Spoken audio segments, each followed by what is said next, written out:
नमस्कार दोस्तों, इस लास्ट में आपका फिर से स्वागत है। मैं एडवोकेट दीपक। आज आपको बताऊंगा कि अगर कोई झूठी एफआईआर किसी के खिलाफ दर्ज होती है तो उसको कैसे ख़त्म करवाया जा सकता है, कैसे उसको क्वेश किया जा सकता है। जी हाँ दोस्तों, एफआईआर जो है किसी भी फौजदारी मामले की, किसी भी क्रिमिनल केस की पहली कड़ी है। मान लीजिए कोई अपराध या कोई घटना ऐसी होती है तो उसकी प्रथम सूचना जो है पुलिस को दी जाती है। तो पुलिस जो है उसके ऊपर एफआईआर दर्ज कर लेती है और एफआईआर नंबर तारीख के साथ जो है वो नोट डाउन हो जाता है किसी भी मुकदमे का आधार।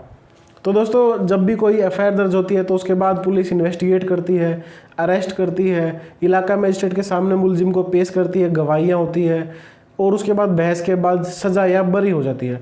तो किसी भी इंसान के बरी होने या सज़ा होने की पहली जो कड़ी है, पहला स्टेप जो है वो एफआईआर है।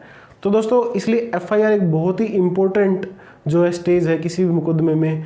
और मान लीजिए ये एफआईआर अगर झूठी हो, तो मान लीजिए ये फॉल्स ग्राउंड्स पे दर्ज हो रखी हो, तो अगर किसी के खिलाफ झूठी एफआईआर दर्ज हो जाती है तो भी एफआईआर, इन्वेस्टिगेशन, चालान, कोर्ट और गवाही, तो ये जो सुनने में जो है 5-6 चीज़ें लग रही है, इनमें सालों निकल जाती है।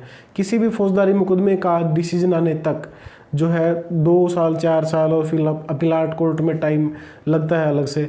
तो अगर एफआईआर झूठी दर्ज हो जाती है तो उस इंसान के साथ जो है बहुत ज़्यादा हरासमेंट होगी और उसके साथ अन्याय होगा। तो दोस्तों, जब कोई एफआईआर अगर झूठी होती है तो कानून में उसको ख़त्म करवाने का भी प्रावधान है। जी हाँ दोस्तों, सीआरपीसी क्रिमिनल प्रोसीजर कोड की धारा 482 में एफआईआर के क्वैश करने बारे जिक्र है और एफआईआर को क्वैश करने की पावर हाई कोर्ट को है। तो दोस्तों, जब भी कोई मामला झूठा होता है, किसी के खिलाफ झूठी एफआईआर दर्ज हो गई है, उसके खिलाफ कोई अन्याय हो गया है, तो उसको एफआईआर को जो है ना क्वैशिंग के लिए 482 में पिटीशन दायर हो सकती है हाई कोर्ट के सामने।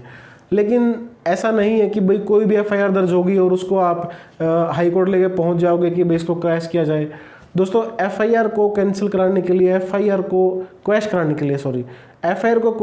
के लिए आपको जो है ऑनरेबल सुप्रीम कोर्ट जो टाइम टू टाइम जो गाइडलाइंस या डायरेक्शन देते हैं अपनी अथॉरिटीज़ में अपने केस फैसलों में, वो फॉलो करनी पड़ती है। अगर कोई सिविल डिस्प्यूट है और उसमें प्रेशर बनाने के लिए उसको फौजदारी मामले का रंग दे दिया गया है, तो भी एफआईआर को क्वैश कराने के लिए जो डिस्प्यूट के डॉक्यूमेंट्स हैं उनके साथ आप हाई कोर्ट पहुंच सकते हो। कोई ऐसा मामला है जिसमें कॉम्प्रोमाइज़ हो गया, मान लीजिए मैट्रिमोनियल डिस्प्यूट है, कोई एफआईआर दर्ज हो गई है हस्बैंड और उसकी फैमिली के खिलाफ।